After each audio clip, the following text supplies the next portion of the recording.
first graders. I'm going to read you a story today called Panda Kindergarten by Joanne Ryder and photos by Dr. Catherine Feng. I love this story. When Mrs. Porter was in China, I got to drive right by this preserve, and then I went to visit another one that they have, and I got to see some of these panda babies, and it was so fun. So I want to read you this story, and you'll see here we have our friend. This is our panda that's in our classroom. He's kind of like our mascot, just like Satch is our mascot for all of Wasatch. One panda cub is a sight to see. Two panda cubs together is rare. But imagine seeing 16 young giant pandas all at once. Meet a panda kindergarten class at the Wulong Nature Reserve in China. This is near Chengdu, where pandas are protected, loved, and given great care. Wow, 16. Each cub is born in a cozy room. Don't you love that face? That's so cute. On a soft bed of straw. A newborn cub is fuzzy and pink. Did you know that they're pink? After a few weeks, it starts to look like its black and white mother. You can still see a little bit of the pink that's left. An ever so big mother panda carries her ever so tiny baby, holding it firmly but tenderly. She guides her new cub, which cannot see her, to rest on her broad, furry chest and drink her fresh milk. All the young cubs are watched over by their mothers and by kind, trained people. Pandas often have twins, but a mother can care for only one cub at a time. So this way, someone else will be able to help take care of that new baby. And in our class, we have some twins too, in the blue class and in the red class. The other twin needs to be fed and kept healthy and protected in a nearby panda nursery. And in the wild, sometimes they don't have, only one of the pandas will live. So this is great that they have people to help both of the baby twins to live.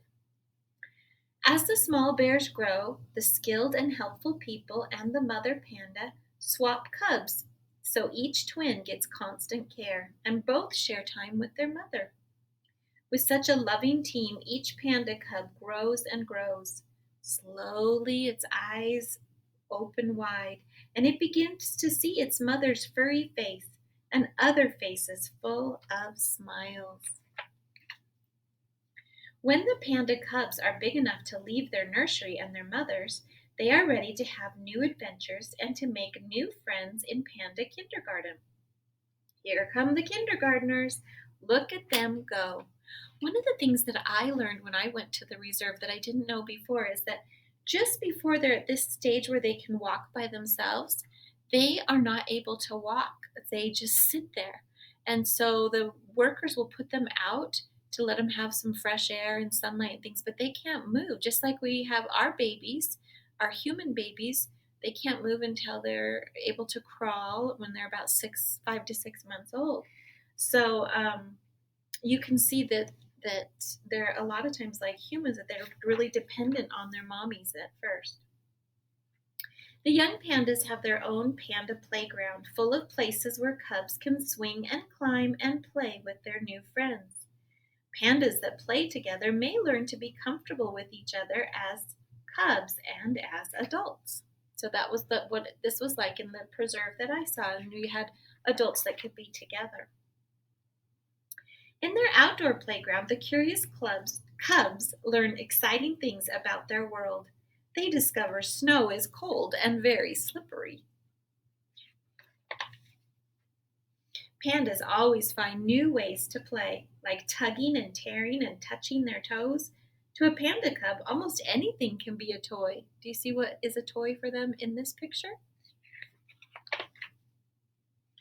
Bolder and stronger, cubs try new things, climbing high and dangling until it's time for lunch in the Panda Kindergarten.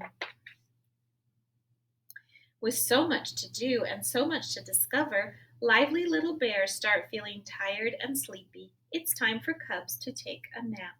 I saw lots of them sleeping like this too. The young pandas will be together in Panda Kindergarten for about a year. As they grow older, some will stay in their safe Wulong home and have cubs of their own. One day, some may be chosen to leave and live in the bamboo forests in the tall, misty mountains nearby. Then the rare pandas born in Wulong would roam free and wild, able to use the skills they learned when they were small.